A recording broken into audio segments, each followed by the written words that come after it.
Welcome to the North Kansas City Hospital School of Medical Laboratory Science graduation. My name is Marissa James, and I will be your host today because I'm the program director for the School of Medical Lab Science. To comply with COVID-19 social distancing rules, there are only 10 of us in the room, and all of them except for me are wearing masks, and we're sitting 6 feet apart. I will be the only live speaker, and the camera is fixed on me at the podium as well as the slides behind me. We are very excited to have you guys join us today. Hello to the online audience. Even though we have to do things a little bit differently this year, we are not going to let COVID-19 get in the way of celebrating our accomplishments for these fabulous graduates, 7 fabulous graduates. So to start, I'm going to talk a little bit about North Kansas City Hospital, because this is where your graduates have spent so much time this year. North Kansas City Hospital is a community-based hospital. It's a non-for-profit hospital. We have 451 licensed beds, more than 3,000 employees, and 508 physicians representing 46 medical specialties. The idea was actually a grassroots effort to start a hospital back in 1958 with a chili feed.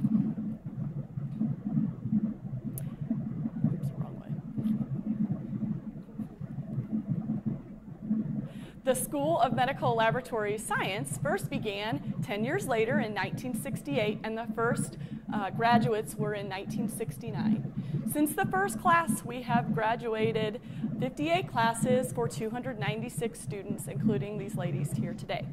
This year's class is the 52nd year educating medical laboratory scientists. Our lab employs 50 medical lab scientists. Over 60% of them are homegrown from North Kansas City Hospital.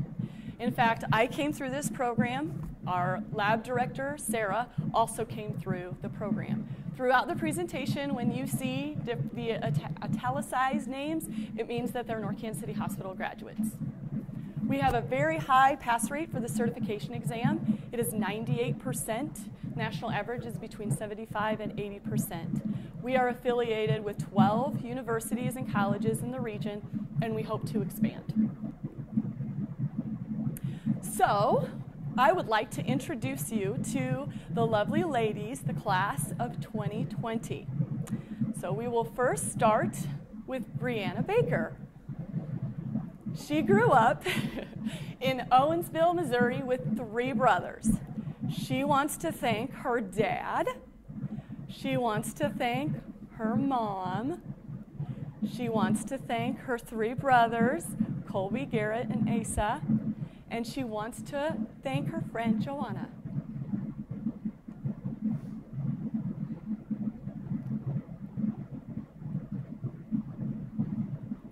Next, we have Brooke Barnett. Oh, wait, we have Bree's favorite memory. I forgot. These are our birthday potlucks. Those were fun that the girls always did up in the classroom. And then I also did cancel class for the Super Bowl parade, so Bree was able to go with a couple of her friends. She really appreciated me letting them enjoy life a little bit. And then she also, oddly enough, enjoyed the last several weeks of school with COVID-19 because they bonded together.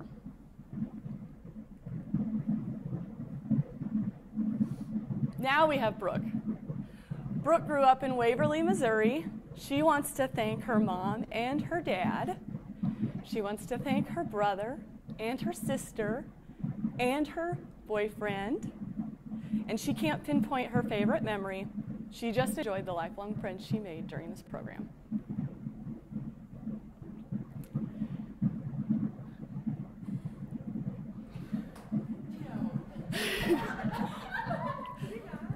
I am not going to play the video, but it will be on your jump drive that you will get after graduation. Now we have Haley Gooch. She grew up in Columbia. Her favorite memories, she's kind of long-winded, so she had to make several.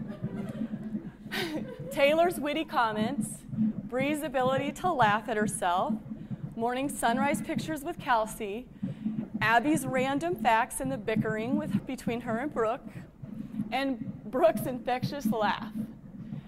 And then they had more laughs than tears this year.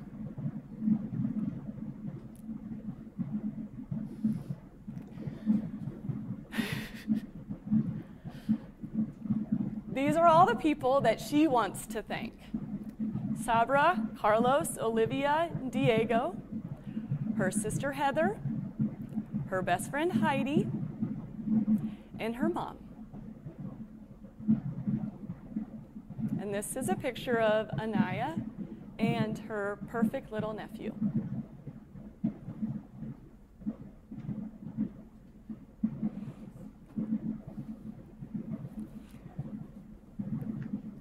Abby. Abby grew up in Leavenworth, Kansas with 3 older siblings and a twin sister. She wants to thank her parents. She also wants to thank her friend Rachel, her classmates, her academic advisor, Dr. McIntosh, and her favorite memory is just, even after the tough exams, long night studying, they always had something to laugh about.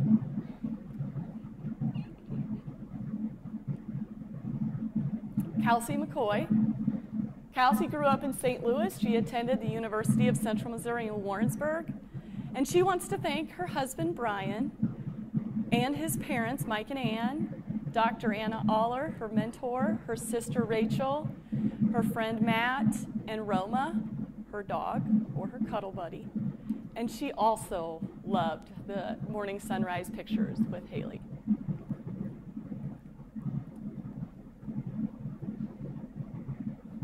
And there's her dog, Roma.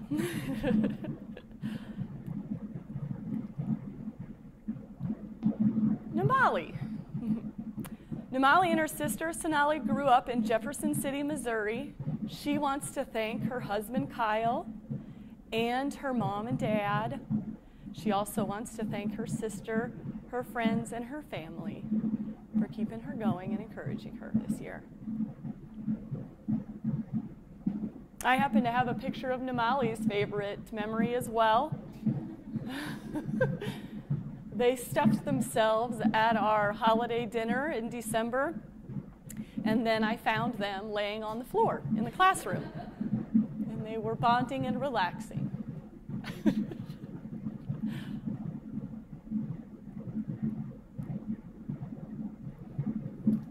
And Taylor. Taylor grew up in Independence, Missouri. She wants to thank her brand new husband, Trent, her parents, Dana and Craig, her sister, Megan, her grandparents, Steve and Sharon, as well as Trent's parents, Kathy and Vern, as well as one of our lab employees, Jill Resch.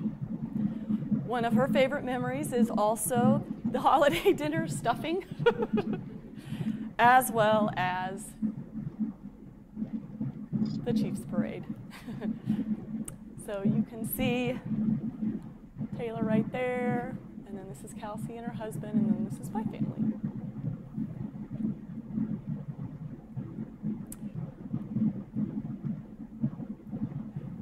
This is a picture of them on their first day of clinical rotations. Very well energized, and they've slept, and bright, shining faces. And they want to thank you for your support. Next, I'm going to introduce our hospital leadership. So the CEO, during the program that these girls were going through, our CEO was Peggy Schmidt. She just retired in April, but I wanted to give her a shout out because she was present at the holiday dinners and the barbecue and all of that stuff. Carrie Jenkins is our senior vice president, and Rob Schliss is our vice president.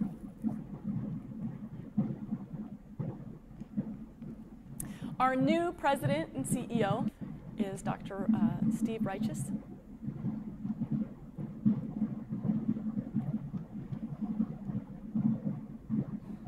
And we have our first video. Hey guys, Rob Schliss here. Just wanted to say congratulations. The big day is finally here and you've made it to graduation. What a unbelievable time to get into healthcare during a pandemic. And the lab plays such an important part in us figuring out which patients have COVID-19 and which don't. So thank you for all you're going to do in the future, and I look forward to seeing you do amazing things. Hey guys. Oops. See if we can do this again. Okay. All right, so now we have our MLS program officials. So our medical advisor for our school is Dr. Melissa Jacobs. She is a part of the MAUD Pathology group, which I'll talk about in just a minute. And our laboratory director is Sarah Buckmiller.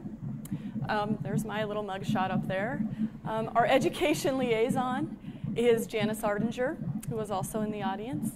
And the individual who set up most of our lunch today was Lynn Bradbury, our secretary.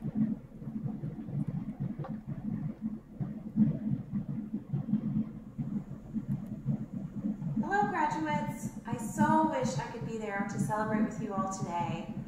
On behalf of all the MAUD pathologists, congratulations. We are so proud of you and wish you all the best.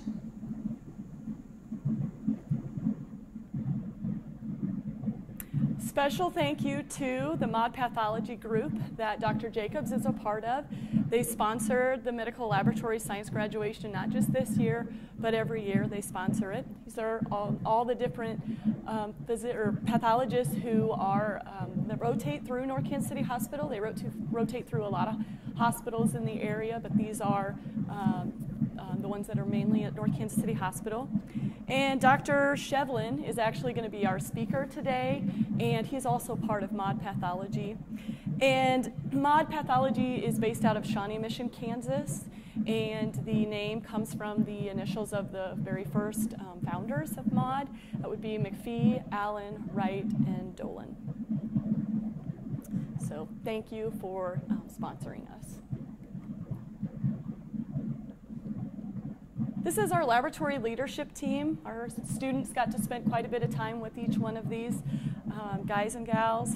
And so you can see we have Peggy Baker. She has a little asterisk next to her name, and that's because she gave guest lectures for us.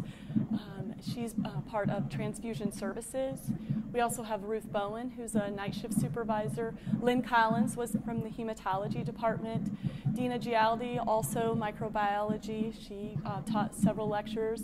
Jolene Glaspie, point of care, safety, and so she gave some lectures during orientation. Susan McIntyre is our chemistry supervisor. Stacy Merica, we have students go through histology, and she's in charge of that department.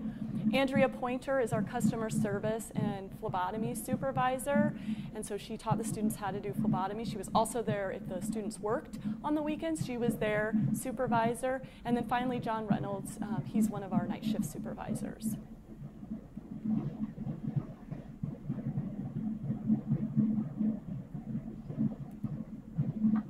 Hi ladies, congratulations! You survived the last 11 months and you will remember them being the toughest year and the best decision that you have ever made. From learning basic Westgard QC rules to complicated chemistry equations to everyone's favorite, the coagulation cascade, and every other little thing that was thrown at you this entire year. You had put in so much hard work, and that has brought you to the beginning of an amazing career. And even though all of us at the hospital lab are going to be celebrating graduation day with you, please remember this is your victory. You made this happen. It was your hard work and dedication that put you on the precipice of an amazing career. It's bittersweet to see you all head out into the world and build lives that you could be proud of, but I wish you all the most successful careers and a very healthy life. And please remember that when times are hard, remember why you chose this career path and who you are deep down inside. You are caring, you are passionate, you are a dedicated advocate for quality health care. We will miss you. Congratulations. I wanted to highlight a few more guest lectures. We have Pat Booth, Kelsey Eastman, Eric McQueen, Jill Resch, Libby Wedekind, Kara Shivers, and Angie Thompson.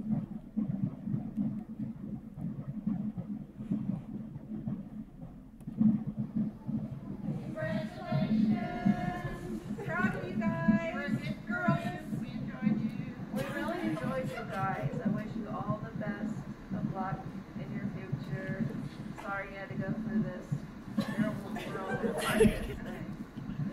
It's memorable though.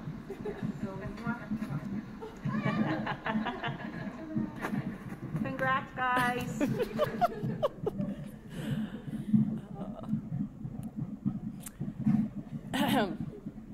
Our faculty members not only teach our MLS students, they also educate graduate nurses who come through the lab. They help with our high school program, NCAPS, and so they are involved in so much education. The MLS students is just one little part of it, and they just set the example of what it means to be a professional. And so thank you so very much to them, especially.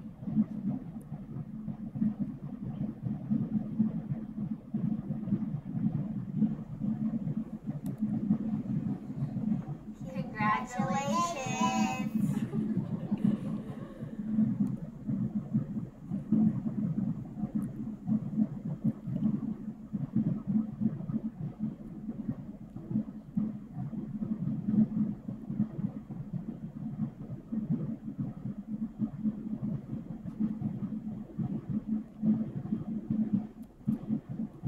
So this year is a long year for our students. It's probably the most difficult and intense year of their education. Many students tell me it's harder than their 4 years of college put together. They took over 75 quizzes and exams over the course of 46 weeks, including 131 pop quizzes using the Kahoot website.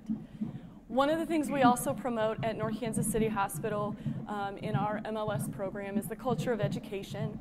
And we encourage our students to give back to the community. And this requires them to spend even more time outside of their time here at the hospital. Community service hours, the professionalism project is time-consuming, but it's also supposed to be rewarding. And so many of the students went above and beyond the required number of hours. And so for that, I'm so very proud because I think that the future is in good hands with these girls. And so I kind of wanted to go through a few of the highlights this year, some of the things that the girls got to do. All 7 of them helped give tours, lead lab experiments for maybe high school kids, or they gave a presentation of some sort of career recruitment. So this picture is Namali and Abby teaching the high school students microbiology. And you can see how happy everybody is in this picture. I also have an adorable picture of Bree teaching transfusion services to 4 very impressionable high school kiddos. Again, very happy. I always encourage our students to get out of the lab and participate in hospital events, and so I found this little picture, and I think Bree's the only one in the picture, but I found it to be it's like, well, where's Waldo kind of thing. A couple of the girls participated in the candy cane run, and Angie is one of our scientists, and so she kind of helped. Evidently, she probably took the picture on the right, but the girls, they really enjoyed that. And almost all of them, except the one that had to work in the lab, was able to participate in the Alzheimer's walk. So you have to look real hard, and you can see them here, and Haley is somewhere. There she is. And Namali. On break, Namali actually came up to the hospital and played Christmas music. So that was really fun to get to see or to listen to that. She just really enjoyed that. And Kelsey gave her some music to play. So it worked out really well. The girls also donated blood. They did this without any prompting from me. I was at a conference, and I just get a picture of a bunch of beat-up arms and so I was pretty proud of them to be able to do that. These are our lab jackets. These are the girls' souvenirs for the year to remember how important and special medical laboratory professionals are. Kelsey got to go to the OR and got a picture of her all gowned up. So I like to include that because sometimes laboratorians don't get out of the lab very frequently, but Kelsey was not only able to do that, but remembered to get a picture.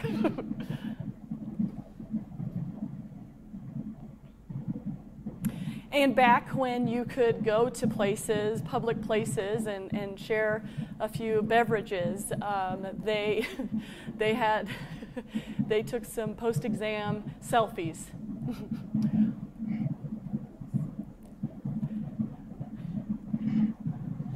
And I don't know about you guys, but I don't know that anybody else could pull off masks quite as good as these ladies.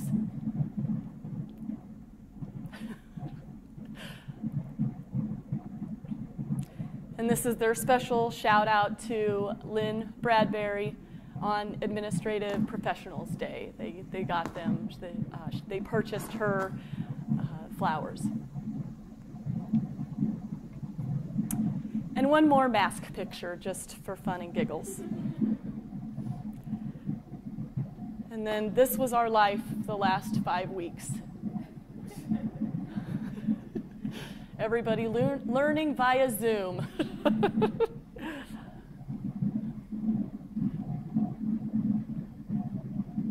And I love this lab coat that Brooke designed for the lab week. The quarantine is just absolutely, straight out of quarantine, is just absolutely adorable. So it won first place.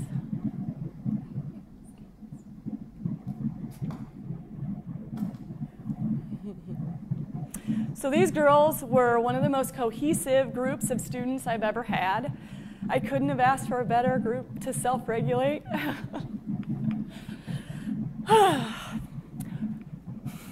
Because I was asked to work from home for 5 weeks. Each one of them, at one time or another, had their breakdowns, but they shared positive words to uplift each other, and each one of them has a quality that stands out. And when I think of students who come into this program, they apply, they get interviewed, and they always ask, what does it take to be a student in your program? What's the ideal student? And you have to have Brianna Baker's work ethic. You have to be able to look ahead, 2 steps ahead, and manage your time accordingly to get everything done. And this came in super handy when our time in the lab had to be limited. And Bree didn't have any issue adjusting to that. She knew what it meant to be efficient and to work hard, and she got it done. You also need Brooke's laugh. If I could bottle it up and share it with anybody who needs a pick-me-up, I could retire. You cannot take yourself too seriously in healthcare, especially right now.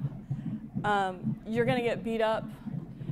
Sometimes it's just, you just wonder if it's worth it, and you need a sense of humor to manage, and Brooke has this down.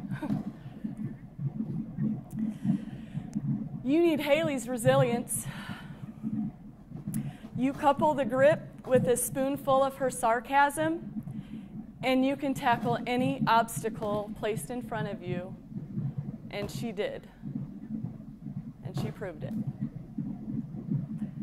You need Abby's teaching abilities, her ability to sense when somebody doesn't quite get it, when they need an explanation that wasn't cutting it from me. And she never had any issue with that. She always helped a teammate, always. You need Kelsey's enthusiasm. This is one of the hardest years of Kelsey's life, but she loved what she was learning. She loved what she was going to be doing, and so today is worth it. You need Namali's empathy and her warmth. She has the ability to calm anyone's nerves and make you feel loved just by walking in the room. When working in the lab, you have to remember that there's people's lives that you're taking care of. And even though in the lab you don't see them, you have to make the right choice. You can't take shortcuts. If you have her empathy, a specimen isn't a specimen, it's a life. And you need Taylor's focus and determination. This girl got married during the program and didn't lose a step. She managed to excel in this program, and she had deep family roots. She weaved her family life into celebrations, mini celebrations. She was always having dinners with family. It kept her motivated. And you have to stay motivated when you're working in healthcare. And I enjoyed them so much this year. They all landed jobs before graduation. Some of them had more than one job offer. 6 of them are staying close by in Kansas City Metro. And that should tell you how strong of a reputation our hospital program has and how in demand they are. I'm confident when they take their boards, they'll pass it. Thank you for choosing us. So now we move to Dr. Shevlin, and we're going to need a little bit of, we need somebody to kind of make us happy. This is a happy occasion. We can't all be crying in this room. And so Dr. Shevlin, he got his medical degree from KU Med in 1990. He served in his residency at Ball Memorial in Muncie, Indiana. Excuse me. He completed a fellowship in surgical pathology at Barnes Hospital in St. Louis. He practiced for a number of years in Springfield, Illinois, but returned to Kansas City to join MAUD in 2013. While in Illinois, his interests included off-roading with the Two Rivers Jeep Club. He was also once voted runner-up in the Best Local Character category of the Illinois Times annual Best of Springfield. And I want you to read that little paragraph when you get your presentation on your jump drive, because it's quite entertaining. Since returning to Kansas City, his interests have included building furniture in his well-equipped wood shop, winning the Boulevard Beer Hall's Shuffleboard Tournament,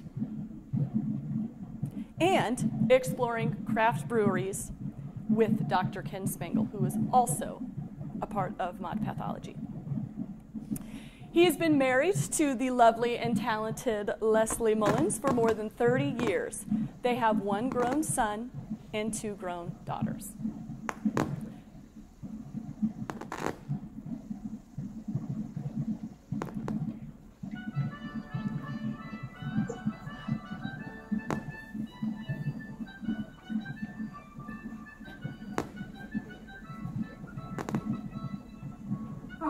Hello, graduates, and congratulations. I'm Douglas Shevlin from MAUD Pathology Group. Marissa and Dr. Jacobs asked me to say a few words to you today on the occasion of your commencement. Sorry I can't be there with you in person. I wish I could, but we'll just have to make do.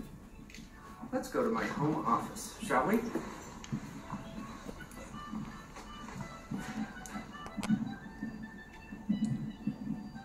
You know, when Dr. Jacobs asked me to give this address, I was thinking to myself, what are some of the most highly regarded commencement addresses ever given? And one that comes to mind is Steve Jobs' address to Stanford University in 2005. Now, my talk to you today will be nowhere near as good as his.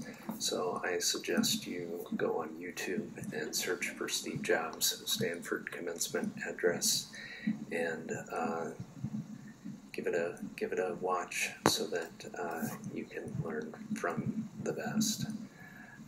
Now, Steve Jobs is someone who was able to change the entire world, and he was able to do that by founding Apple Computer and also Pixar, and had a tremendous effect across the whole world. I want to talk today about changing the world, but our ambitions will be slightly more realistic than changing the whole world. I'd like to talk to you about changing our corner of the world. And, during Lab Week, we always hear about how 70% of medical decisions are based on the results of laboratory testing. And I thought we should know where that comes from. Dr. Rodney Forsman published a paper in 1996 where he was making the point that the laboratory represents a small percentage of the costs of the medical center, but it has an outsized impact on the rest of the organization. He expanded on those views in an interview in 2004 that was published in Clinical Laboratory News, but he's making the same point there, that the laboratory has a huge impact on the rest of healthcare. So I would just point out to you that if you go to work every day and just do your job, you will have a tremendously outsized impact on our corner of the world, and particularly in our patients' lives. We are very proud of you for that. But there are other ways to change the world, and one of those ways is changing our profession. So I'd like to talk to you today about something that I'm sure you're all tremendously excited about, and that's the MLS examination. But more specifically, I want to talk to you about the Board of Certification, which administers that examination.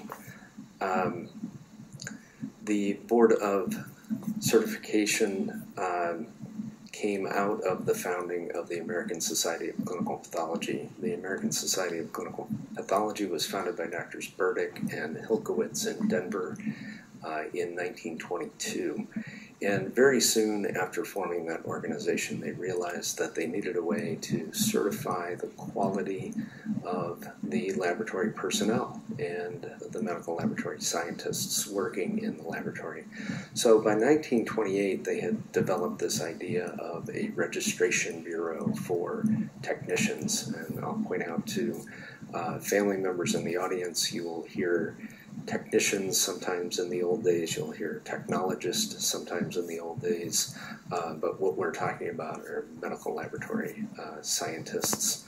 So this Registration Bureau for Technicians was established, and Dr. Hilkowitz was the chair of that bureau.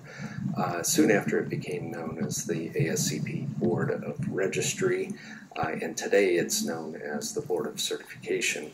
But those are the origins. I'd like to talk a little bit about Dr. Hilkowitz.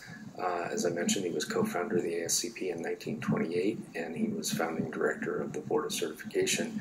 But he was known as the granddaddy of medical technologists, so the granddaddy of medical laboratory scientists. And I'm sure you think I'm making that up, but here's a biography published in 2018 of Dr. Hilkowitz, and you can see it right there in the headline, the granddaddy of medical technologists. What were some of the major milestones at the Board of Certification when Dr. Hilkowitz was there? Well, the first certificate was granted to this gentleman, Paul Adams of Fort Wayne, Indiana. Paul Adams was the first medical laboratory scientist to obtain a certificate from the ASCP. In 1931, that certification became known as the Medical Technologist, or MT certification. In 1933, they established a nationwide examination. It was both written and practical, and there was an 85% pass rate for that exam. The examination fee was $10. Now, 1933 was the worst year of the Major Depression, so $10 was a lot of money. It was, at that time, a loaf of bread cost 7 cents. And the average American earned $30 a week, so that was 1/3 of your weekly salary to take the examination. In 1936, the American Medical Association published a list of accredited schools for clinical laboratory technicians. So schools were becoming accredited at that time. In 1938, the board was 10 years old and had already certified almost 4,500 technologists. In 1939, the board published a curriculum for schools of medical technology and then went out and evangelized it with a national program of seminars with state boards of health and medical schools, encouraging them to adopt this curriculum. In 1940, the certification changed to be designated MT and then ASCP in brackets, so Medical Technologist American Society of Clinical Pathology began in 1940.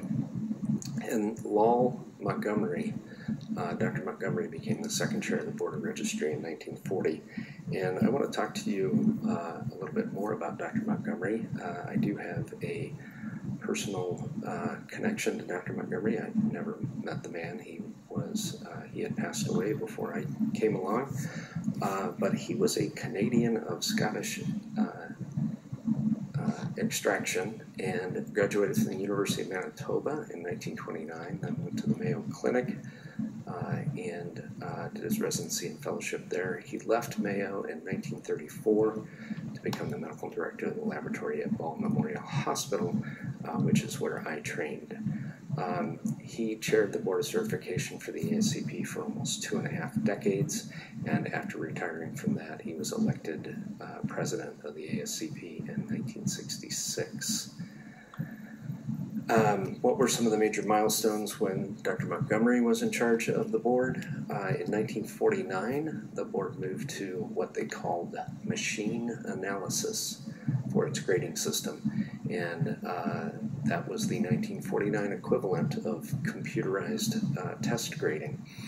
And with that machine analysis, they were able to provide detailed statistic information to the schools regarding how well their students did, which subjects they needed to focus more on, etc.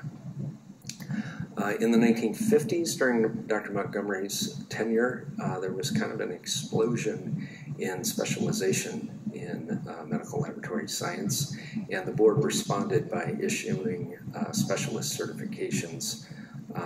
They established specialists in microbiology, blood banking, chemistry, and cytotechnology, all during that decade.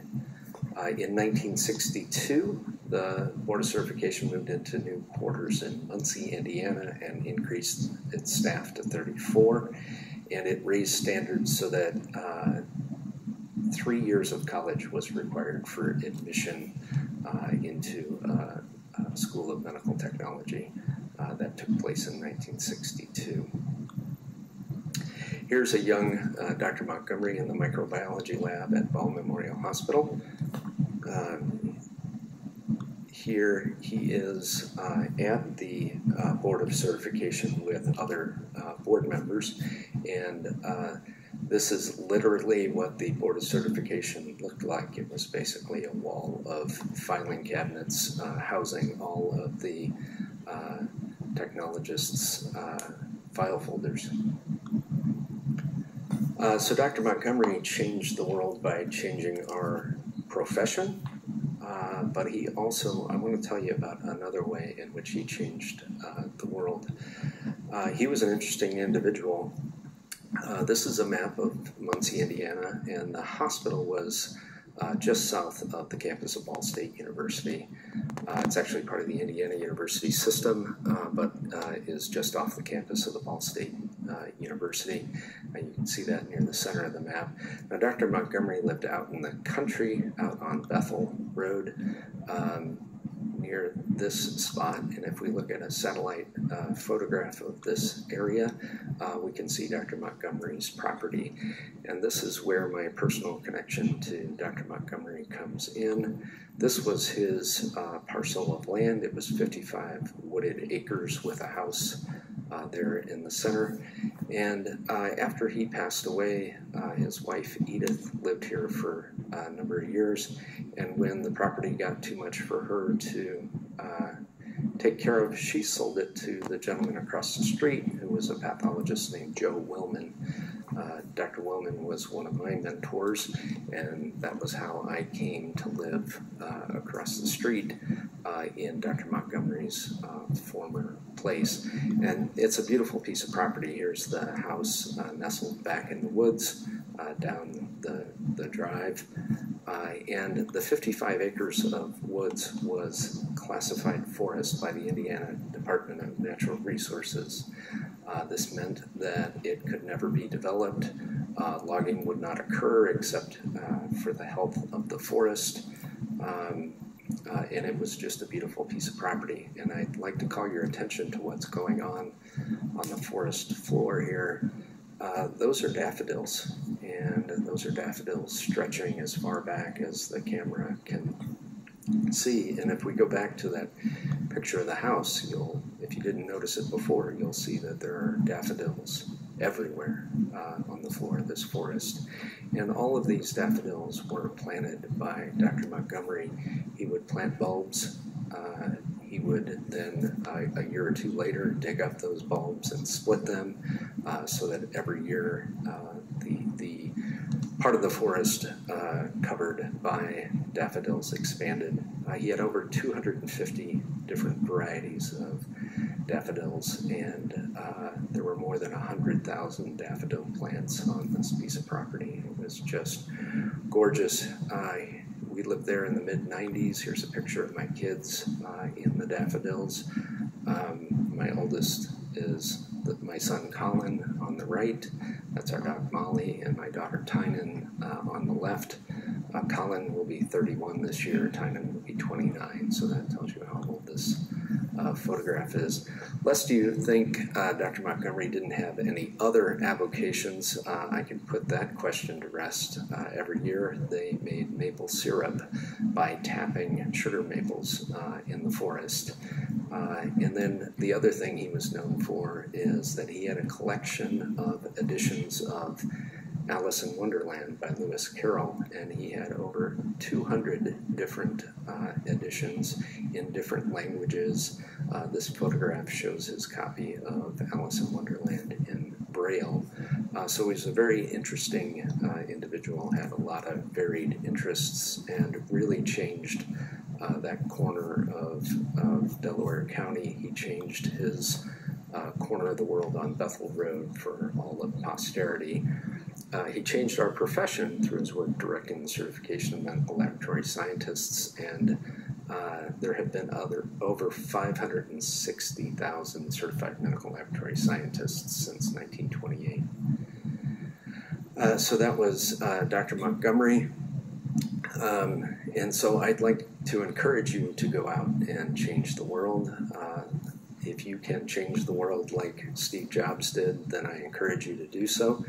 Not many of us will get that opportunity, so I would ask you to consider changing a corner of our world. That could be as simple as taking great care of your patients and really impacting lives, having an outsized impact in our healthcare system.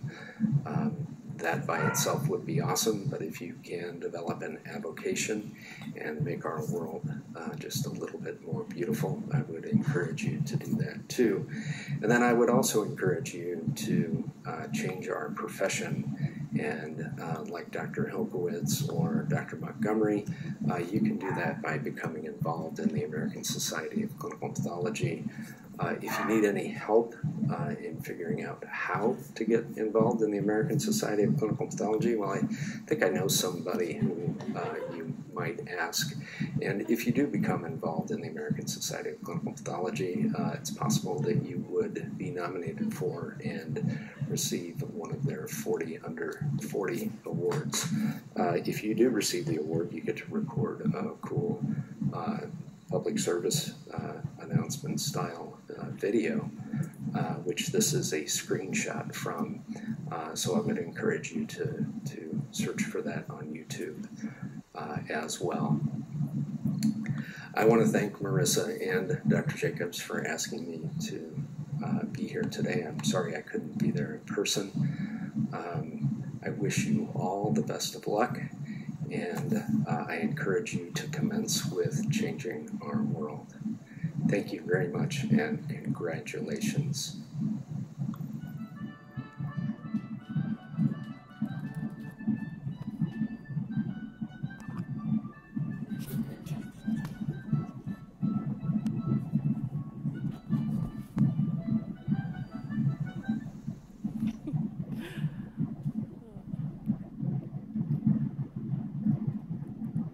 Thank you so much, Dr. Shevlin.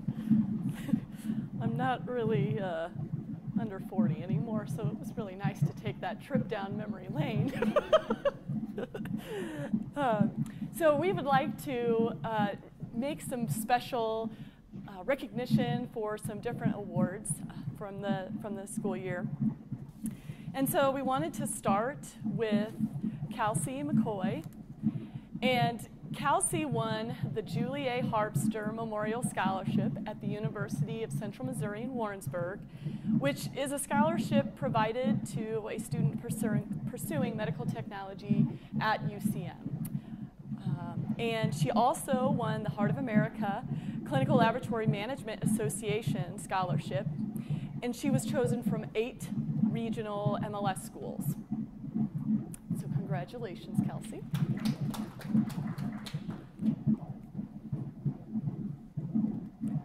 So Brooke Danielle Barnett is the class of 2020 salutatorian.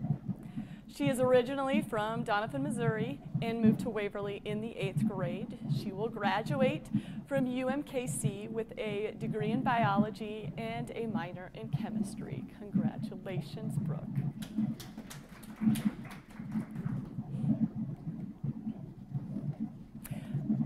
Abigail Marie Logan is the class of 2020 valedictorian.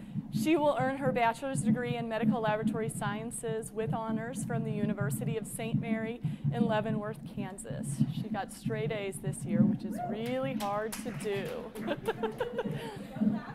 She also received a National Science Foundation STEM Award, which is a national award given to academically talented students pursuing a career in science, technology, engineering, or math. So congratulations, Abby.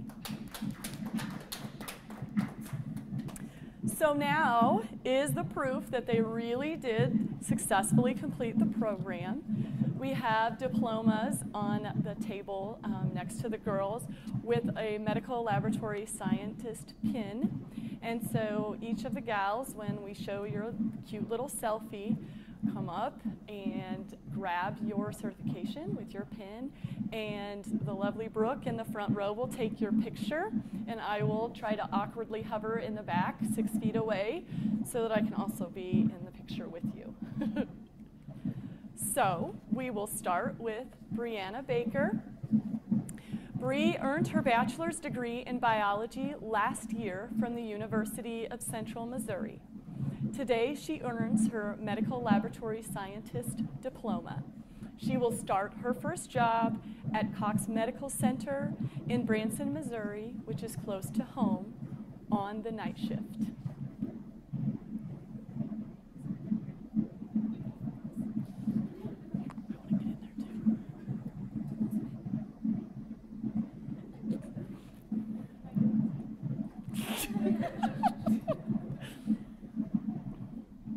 Okay. Next, we have Brooke Barnett. She will receive her bachelor's degree from the University of Missouri here in Kansas City. She will start her first job at St. Luke's South in Overland Park, Kansas on the night shift.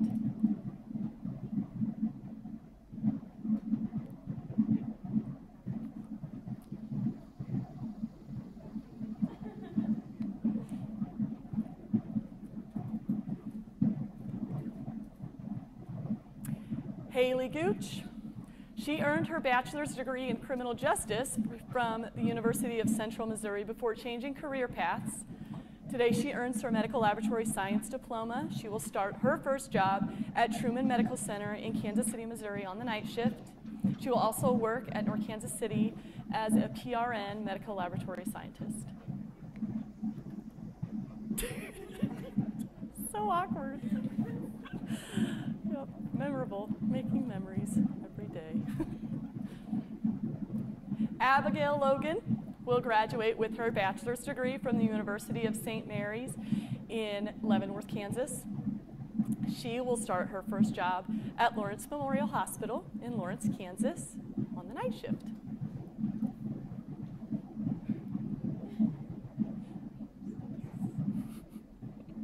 Okay.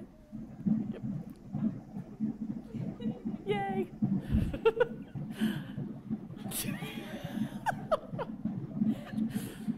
We're doing great, girls. Kelsey McCoy.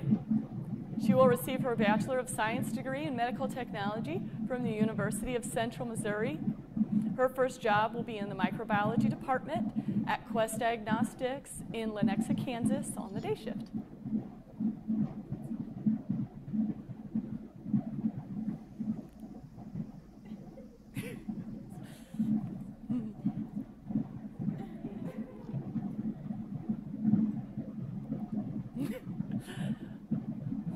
Namali Perry. She earned her Bachelor of Science in Biology as well as a Bachelor of Arts in Music from the University of Missouri in Columbia a few years ago. Fun fact, Namali studied piano pedagogy, I can't say that. Pedagogy, I should know that as a teacher, and composition at MU. Today she earns her Medical Laboratory Science diploma.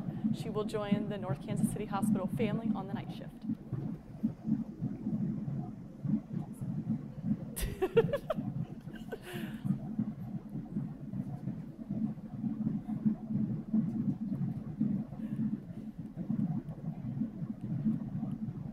Taylor Thompson. She will receive her Bachelor of Science degree in biology with a clinical lab science emphasis, as well as a chemistry minor from UMKC. Taylor will also be joining the North Kansas City Hospital family on the night shift.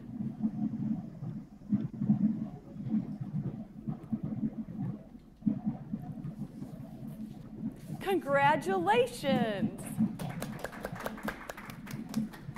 So I would like to bring this graduation to a close. Thank you, Dr. Shevlin, for speaking. Thank you, Maud, for sponsoring graduation. Thank you, Lynn, for setting things up. Thank you, Sarah, for supporting us the whole year. Thank you to all the faculty, all of the family that supported the girls. Thank you for lending them to us all year long. It was a pleasure. They had a rock-solid foundation of work ethic, humor, resilience, encouragers, enthusiasm, warm hearts, and dedication. You should be proud of what they did and how they were raised.